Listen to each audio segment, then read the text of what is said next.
ازيكم حبايبي؟ عاملين ايه؟ يا رب تكونوا بخير. لو اول مرة تشوفوني تابعوني على قناة حير الطبخ، وما تنسوش بقى اللايك والشير. تعالوا نشوف احنا عاملين ايه النهاردة. عاملين بط مسلوق، بس بط حكاية. شايفين الشكل والجمال ده يا جماعة؟ انا كان نفسي الكاميرا يبقى ليها كمان مناخير زينا كده عشان تشموا الريحة الجامدة دي. يعني نسمي الله ونصلي على الرسول ونشوف عملناه ازاي مع بعض. اول حاجة انا عندي البطاية دي ايا كان حجمها، وكل ما كانت حجم البطاية كبيرة كل ما كانت هتبقى نظيفة اكتر معانا من الريش اللي فيها.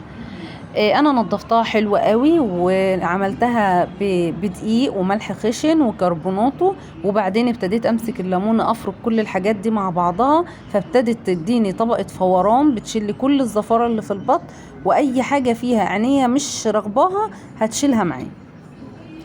بعد كده هنقعها بقى في ملح وسكر وخل، وهنقعها ساعتين 3 وبعدين اشطفها. بعدين هعمل الخطوة اللي احنا شايفينها دي يا جماعة، اللي هي عندي بصلة مبشورة وشوية ملح وشوية فلفل اسود، وهخلطهم مع بعض وابتدي احشي بيها ما بين الجلد واللحم بتاع البطة زي ما هنشوف دلوقتي. بصوا كده هحشيها بقى منين. انا فاتحة البطة، بصوا يا جماعة، فاتحاها كده وغسلها غسيل جميلة بصراحة، طبعا هي شكلها باين. هبتدي بقى احط البصل بالملح بالفلفل بتاعنا ده كده عشان يحيق لي طعم البطة معايا. طبعا انا بحط ملح عشان خاطر تحيق البطة، بس مش هنزود قوي عشان خاطر لو هي كبيرة وتاخد سوا ما تزيدش معايا كمان على البوتاجاز كتير. هنحط بقى في بطن البطاية زي ما احنا شايفين كده يا جماعة اهوت، وهاجي كمان عند الصدور من فوق وهفتح فيها كده بايدي عشان احشي البصل كده عشان يتغلغل في كل لحم البطاية وتبقى كلها طعمها حلو واخده ريحة البصل والفلفل. حاجة كده جميلة يا جماعة. بصوا اهو. طبعا انا هحشيها بقى بالبصل وهركنها على جنب بقى تتحيق بالحاجات دي. سبتها ساعة ساعتين على حسب وقتي وعلى حسب ما انا ايه، يعني خلاص بقى ايه، لازم اطبخ ولازم اكل، هبتدي بقى اشتغل فيه.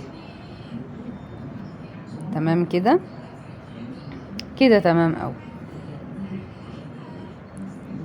بعد بقى ما حشيتها بالبصل والملح والفلفل يا جماعة، انا طبعا مكتفة الجناحات بتاعتها زي ما انتم شايفين. التكتيفة دي على فكرة سهلة قوي. بصوا انا هفردها معاكم تاني اهو عشان تشوفوا انا عملتها ازاي. هي ده الطبيعي بتاعها، فانا بجيبها كده وبعكسها لظهرها من ورا فبيبقى ده شكلها.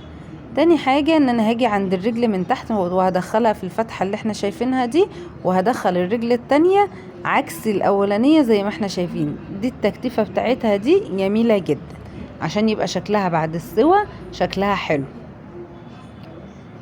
هننقعها بقى ونشوف هنسويها ازاي مع بعض. انا عندي بقى ايه، حلة على البوتاجاز هحط فيها معلقة من السمنة او معلقة من الزبدة، وهبتدي ادي البطة بتاعتي صدمة في السمنة او الزبدة دي.